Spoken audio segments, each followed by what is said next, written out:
I want to give the word to Mr. Ažubalis, who has also been a former minister in the Lithuanian government and is now a member of parliament in the Lithuanian parliament. But your country has seen several times of occupation, and I'm guessing that you know the value of struggle and the value of opposition. So I'm very interested to hear your perspective on this. Here, because I've spent 32 years of my life living in occupied country. Thank goodness to our allies all around the world that Lithuania's occupation have never been recognized.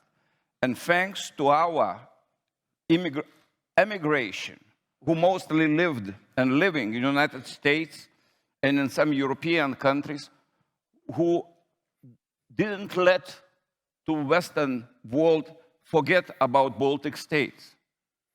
That's why your role as an emigration is a crucial one, keeping Iranian cause alive. Because we know it's how sometimes tragic events becoming abhorring to the world politicians. Why it's so? Because the new tragedies are coming, and the old one is successfully forgetting. And that's what I think that your asset are you, emigration. We had, during these 60 years, we had a lot of different organizations abroad. Sometimes they fight between themselves. Conservatives, social democrats, liberals. But when the question came to the fight for the freedom, they were stood united. The second thing about Europe. During almost 60 years of our occupation, the major supporter wasn't Europe, sorry to say.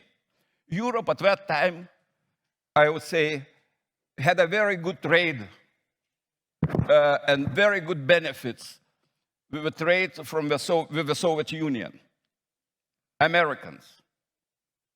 And I think, first of all, you should double or triple your efforts working with the United States Congress. As, by the way, Taiwan is doing now, and quite successfully. You know, which is group of the friendship in the Congress is the biggest one. The group of the congressmen with Taiwan, not with Israel. That's what I think the Iranian people, Iranian opposition, should work very actively. Now about Europe. Okay, Lithuania became a member of the EU in 2004 and a member of NATO in 2004. It looks fine. But I do remember, and I see even now, in the case with Ukraine, that the greediness among the European countries, I think, is not going less. It's at the same level or is going up. As I'm sometimes saying, the greedy Europe. Because the trade sometimes prevails to against the values. We like to talk that we are, someone said that we are have a strong moral code. I have some doubts. Because, you see, for example, now we passed 11 packages of sanctions against Russia. But in each package, a lot of derogations, which helps for business community to successfully supply Russia's military with high tech and so on and so on. Is it fair? Of course not. But at the same time, you could say that, look, who promised you that this life is a fair one? No promises. And looking now about the sanctions to Iran, I just made a small let's say, investigation. And you see on the violation for human rights, the EU sanctioned regime totally 126 individuals just and 11 entities. What it means? It means it's a peanuts.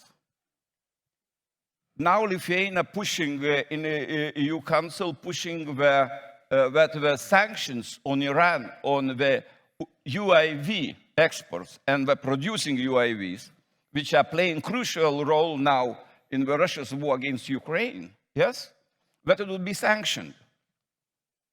Don't you think that we are successful with some of our allies? For time being, not. Even more, the last year, Iran supplied 1,700 UAVs. After that, this year, they opened the line for producing UAVs in Tatarstan, in the free economic zone in Russia. They put $1 billion on that. Why we are not sanctioning? I don't know. It's a question about I think, about who rules Europe. I would say so. When we are talking about EU institutions, the most free EU institution, of course, it's a European Parliament, no doubt. But their power mostly lies on political pressure to the member states, to the Commission. But when the talks are coming about the concrete regulations, I think here the corporate power of European business prevails. And I could talk a lot of examples how it happened. But the question is about that despite all our unity, the biggest part of Europeans still very keen to make business and sometimes take a blind eye what's happening now. For example, now, recently, a few days ago, I think the Hungarian Foreign Affairs Minister, what he said about our relations with China. He said that the decoupling with China, it would be suicide for European economy. Yes, for time being, yes. But maybe after some time, we would be able to stay quite independent from the China's production capabilities. Maybe we should have a strategy, but we do not have a strategy because it's quite difficult to get a common agreement on that. The same with Iran. The same with Iran, for example, this initiative, which was very much praised some times ago about nuclear agreement, I think here President Trump was right. Because what he said, that it's just window of opportunity for Iran regime to build muscles without any long-term agreement, because agreement was just for 15 years. But during 15 years, the Iran regime could rebuild its economy. That's what, for me, this agreement, JCPOA, I think it's a good attempt, but I would say the weak results. Okay, maybe I'm talking too long, and some other remarks. And the last thing, that we saw this in 1990, and we saw this when we started when we announced that we are established our independence. What we got at that time from the West?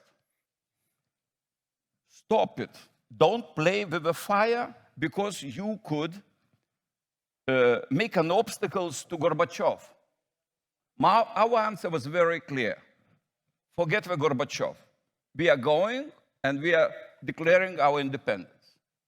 And of course, it causes at that time a lot of headache in the Washington and in some European capitals as well.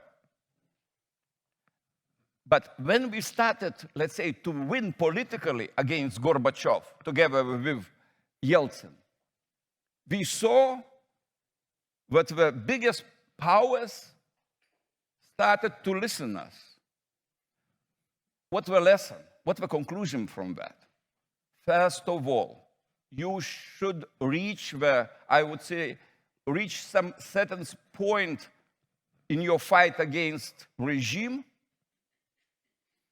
when the Western capitals would see, look, something going to happen in Iran. And after that, of course, all around the countries will rush to say, look, we are supporting, what do you need? Guns? Please. What do you need? Money? Please. But the most difficult, most tragic job lies on your nation's shoulders. It sounds maybe not very, how to say, spiritually great, but such a reality. And if you want to take a freedom, win freedom, you should take this reality as it is. Thank you. Thank you.